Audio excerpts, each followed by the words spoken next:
December 23, 2024, News Report 1. According to Central News Agency, on December 20, the U.S. Department of State announced the sale of $295 million worth of weapons and equipment to Taiwan. This marks the 19th U.S. arms sale to Taiwan since President Biden took office. The core content of this sale is the $265 million upgrade of the LIG-16 Tactical Data Link System. Once completed, it will meet Taiwan's National Armed Forces needs for Joint Operations Command. Additionally, the U.S. will also sell Taiwan $30 million worth of spare parts and accessories for the 76mm gun. On the same day, President Biden announced the use of his Presidential Special Withdrawal Authority to provide Taiwan with $570 million in military aid. This is the largest military aid package to Taiwan in U.S. history. The U.S. will directly deliver weapons and equipment from existing stockpiles to Taiwan and provide relevant military services and training. It is reported that President Biden has already provided military aid to Taiwan 3 times this year, totaling $1.48 billion. In addition, the first batch of 38 Abrams main battle tanks purchased by Taiwan arrived in Taiwan last week, with the remaining 70 tanks expected to be delivered in batches between 2025 and 2026. The U.S. Congress's 2025 National Defense Authorization Act also includes the Taiwan Security Cooperation Initiative and the U.S.-Taiwan Military Trauma Medical Program, aiming to strengthen defense cooperation between the U.S. and Taiwan. The bill also advocates for joint support from European countries to enhance Taiwan's defense capabilities and strengthens defense industrial cooperation between Taiwan and the U.S. News Report 2.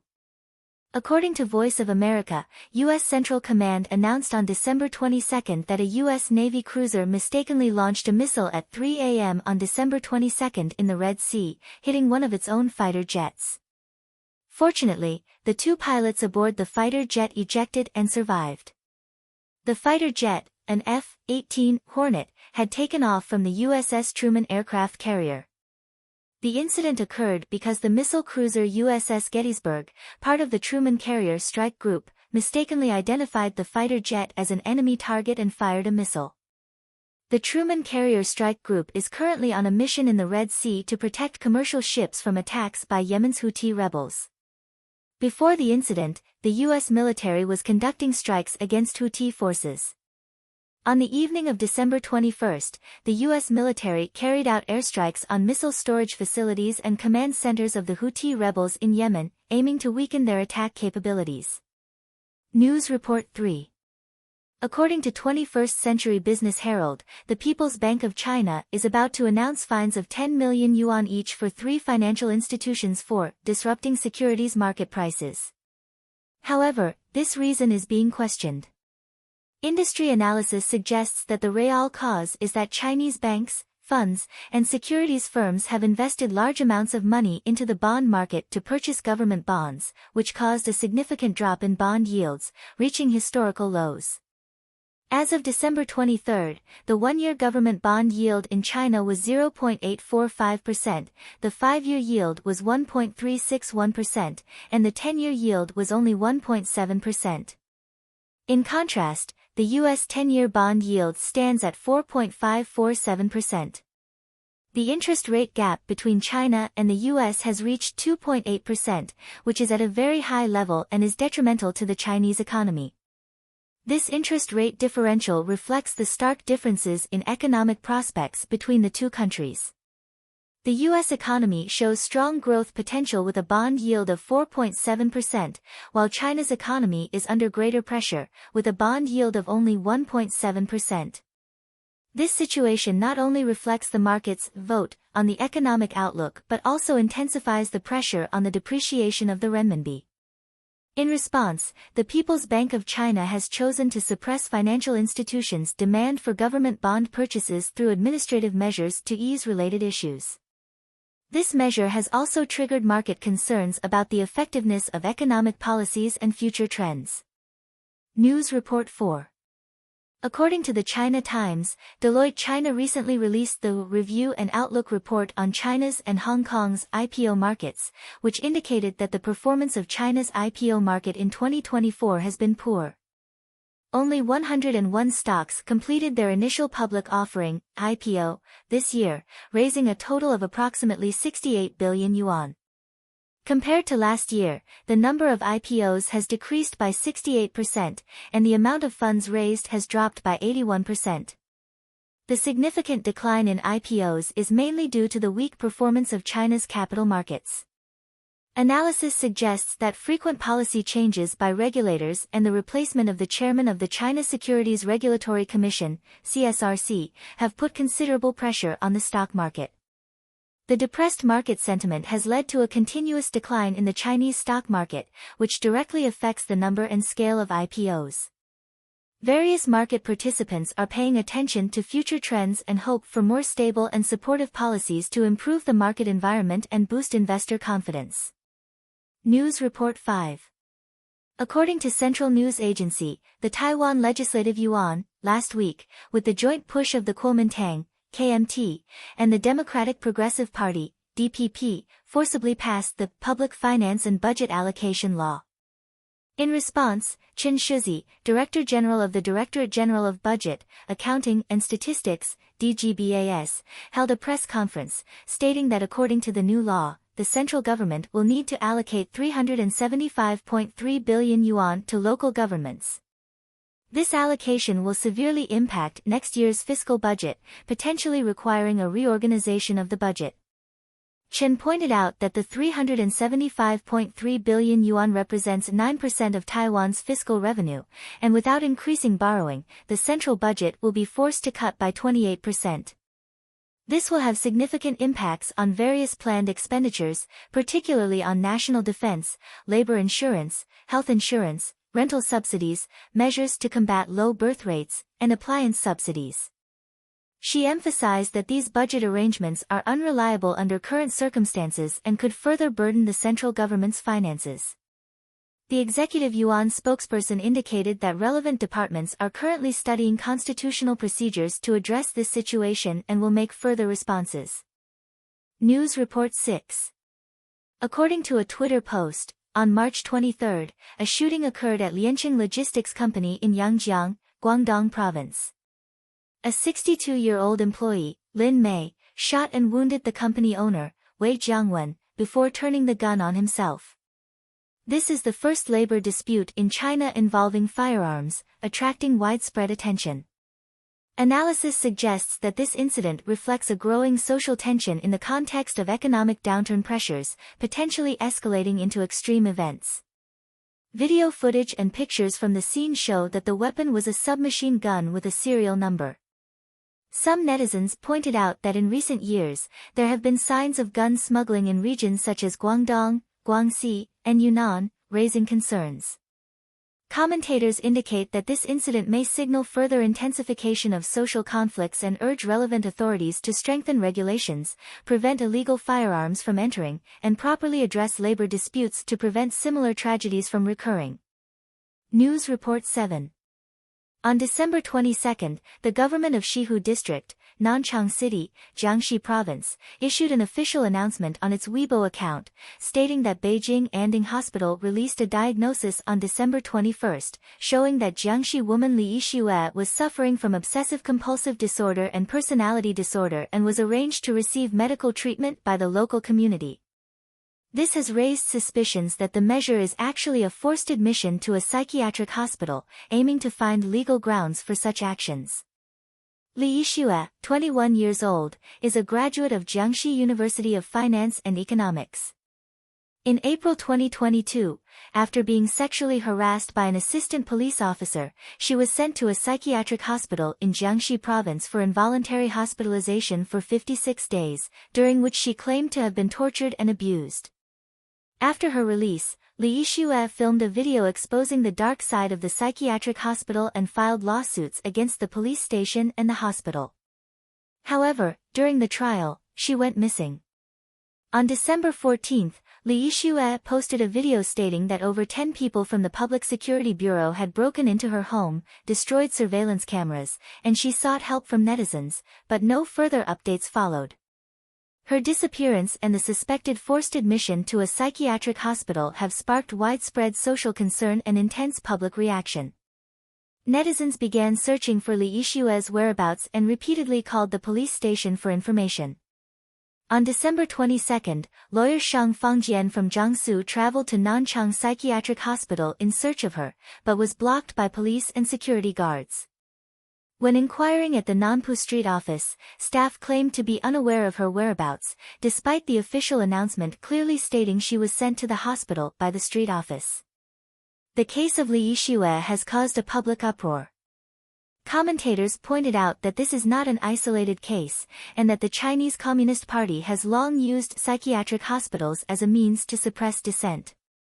This case not only exposes systemic issues but also highlights the continued public focus and reflection on such incidents. News Report 8. According to China's Central Television, on December 23, the Intermediate People's Court of Anyang City, Hunan Province, issued a first-instance verdict sentencing Deng Jijun to death for intentional homicide. Deng Jijun was the perpetrator of a violent incident that occurred in April this year. On April 4, 2023, Deng was involved in a traffic accident that led to a compensation dispute. After the accident, the court ruled that the insurance company should compensate Deng.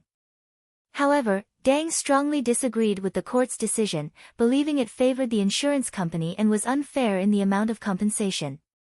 In response, Deng resorted to extreme measures, attacking a judge, Wang Jiejia, in the court with a knife, resulting in Wang's death. According to case details, after Deng slit Wang's throat, he was quickly subdued on site. The court ruled that Deng's actions were extremely brutal, causing significant harm to society, severely disrupting the normal work order of the judicial authorities, and causing a negative social impact. The court concluded that his crimes were exceptionally serious, and he should be sentenced to death. The case has attracted widespread public attention. There has been extensive discussion about the judicial fairness and social contradictions underlying the case. News Report 9. According to Reuters, recent investigations by the U.S. government revealed that Beijing Suanning Technology Company Limited is suspected of acting as a front for Huawei, supplying Huawei with chips produced by Taiwan's TSMC. In response, the U.S. government plans to add Suanning to its entity list and impose sanctions. In October this year, U.S. investigators found that the new Huawei AI processor, Ascend 910B, contained chips manufactured by TSMC. However, TSMC had stopped supplying chips to Huawei in 2020, following U.S. restrictions. In response, TSMC reported this to the U.S. Department of Commerce and speculated that these chips may have been transferred to Huawei through Suanning. Suanning is a Chinese chip design company under Bit Company, which has long been a key supplier for local Chinese governments and state-owned enterprises. If Suanning is added to the entity list, its ability to procure chips and technology globally will be severely restricted, which may have significant operational impacts. Despite the U.S. government's strict export controls and sanctions on Huawei and other Chinese tech companies in recent years, similar incidents continue to occur, revealing certain loopholes in the U.S. sanctions strategy. On the one hand, Chinese companies may use intermediaries or fronts to indirectly obtain chips, bypassing export restrictions. On the other hand, the complex global chip manufacturing and supply chain makes it difficult for the U.S. government to track and stop the flow of technology. Additionally, these sanctions have somewhat encouraged Chinese companies to accelerate the development of domestic chip industries. This incident highlights the difficulty the U.S. faces in restricting China's access to cutting-edge technology. While the sanctions may temporarily impact companies like Suanning, in the long run, the U.S. may need to strengthen international cooperation and supply chain monitoring to more effectively block the flow of technology. News Report 10. The China Children's Publishing House recently released a textbook titled The Successor to Communism, aimed at promoting political education for children. This series of books uses simple language to explain how to become a successor to communism, emphasizing the importance of upholding the flag, following the party, inheriting the red gene, and contributing to the communist cause. On December 20th, a seminar was held in Beijing to discuss the content and significance of the series. The series has sparked controversy, with many people believing it amounts to brainwashing, prematurely indoctrinating children with political thought. Some critics argue that this education is not meant for all children, but rather targets those from specific family backgrounds, particularly the so-called Red Second Generation and Red Third Generation, meaning those from families with a history in the Communist Party. Since taking office, Xi Jinping has been strengthening political education for the youth, aiming to cultivate a new generation loyal to the party. In March 2019, she organized a national seminar for political theory teachers, emphasizing the need for stronger political theory courses. In May 2024, she again stated at a school construction meeting that more, new era, individuals who are loyal to the party and devoted to the country should be cultivated. This series of educational policies and the publication of textbooks reflects a core task of China's education system, to cultivate loyal citizens who support the party, rather than focusing on the individual's diverse development or independent thinking. News Report 11. The Russian Cultural Center in Beijing announced on December 20th that it would host a lecture titled Back to the Soviet Union. Is it interesting? On its official website. The event, organized by the Russian Cultural Center, aims to promote cultural and academic exchange between Russia and China. Founded in 2010, the center collaborates with the Russian Embassy and Chinese civil and academic institutions. The event will feature performances of ethnic folk art by students from former Soviet republics and lectures about the geography, economy, and natural features of the Soviet republics. It is noteworthy that, although the Soviet Union dissolved 33 years ago and Russia no longer yearns for that historical period, this event is themed back to the Soviet Union and will be held in China. This has raised many questions. Why, in the current context of Russia, would the Russian embassy hold an event in China reflecting on Soviet history? Does this imply that there are still a group of Soviet Union fans in China? These questions have sparked curiosity and skepticism. News Report 12. According to the paper, on the morning of November 22, an accident occurred on Shanghai's light rail line 11. At 8 a.m., while the train was traveling between Malu Station and Wuwei Station, a tower crane collapsed onto the moving train as it passed a construction site, causing significant damage to the train. Fortunately, there were no casualties in the incident. The Line 11 route is elevated, and the tower crane's collapse caused severe deformation to the front of the train and damage to another compartment. Glass fragments were scattered on the ground. Passengers recalled that the impact was very strong, and after the collision, the train stopped, trapping passengers inside for 50 minutes. Notably, this was the second such incident, as a similar crane collapse had occurred previously, damaging the train's front. On that occasion, the train braked urgently, and the front compartment was damaged, but fortunately, no one was injured. News Report 13. CNN reported that the New York City Police Department stated that at around 7:30 a.m. on December 22, Eastern Time, Guatemalan immigrant Sebastian Zepeda deliberately set a fire on a New York City subway F-line train, which resulted in fatal injuries to a woman who was sleeping. The incident occurred at Coney Island Station, where the victim was asleep in the train when Zepeda approached her and ignited her clothing with a lighter.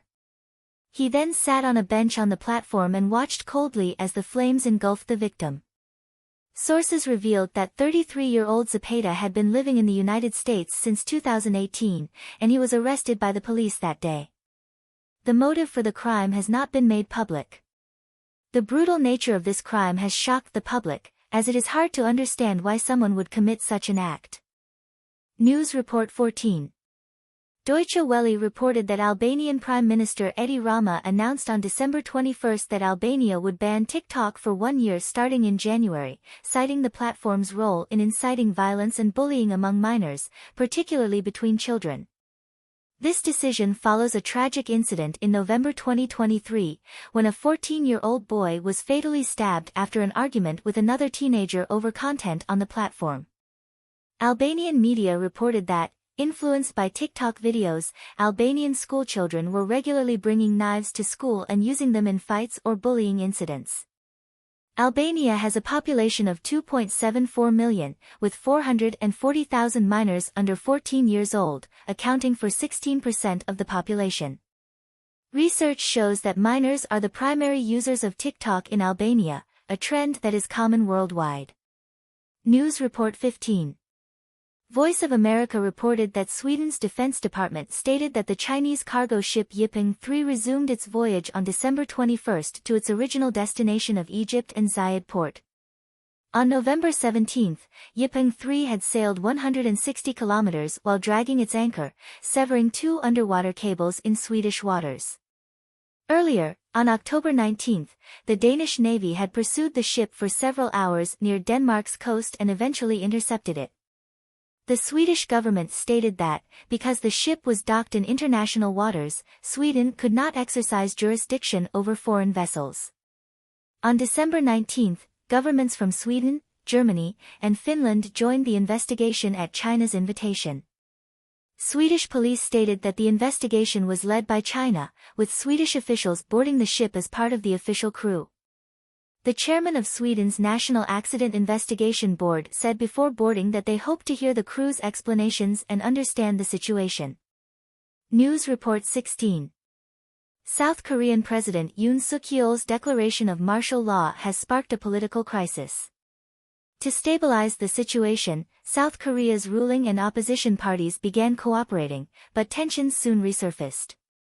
According to reports from Korea's Yonhap News, on December 20, the leader of the ruling People Power Party, Kim Ji-hyun, announced that the ruling party would join a consultative body formed by the ruling party, opposition, and the government. However, by December 23, South Korea's main opposition party, the Democratic Party, stated that if the acting president and Prime Minister Han Deok-soo did not enact 2 laws targeting President Yoon Suk-yeol and his wife by December 24, they would initiate impeachment proceedings against Han. The 2 laws are the Internal Rebellion Special Prosecutor Law and the Kim Ji-hee Special Prosecutor Law.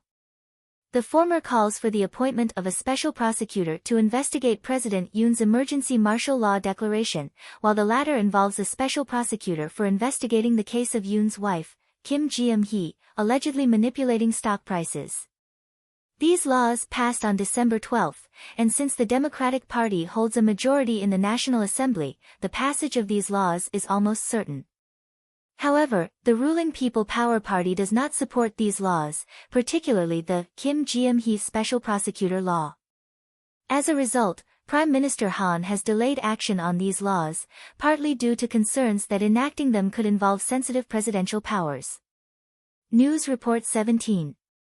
According to Australia's 7 News, wildfires in Victoria's forests have gotten out of control, and the fires are expected to continue burning for several more days.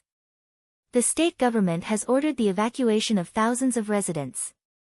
The fire was ignited by a lightning strike on December 17, and the most dangerous area is the Grampians National Park and its surrounding regions, located about 200 kilometers west of Melbourne, Victoria's capital. News Report 18. According to Xinhua News, on December 23, the Central Military Commission of the Communist Party of China held a ceremony at the Ba-yi Auditorium in Beijing to promote Chen Hui to the rank of general. The chairman of the Central Military Commission awarded Chen Hui his command, and the vice-chairman, Zhang Youxia, presided over the ceremony.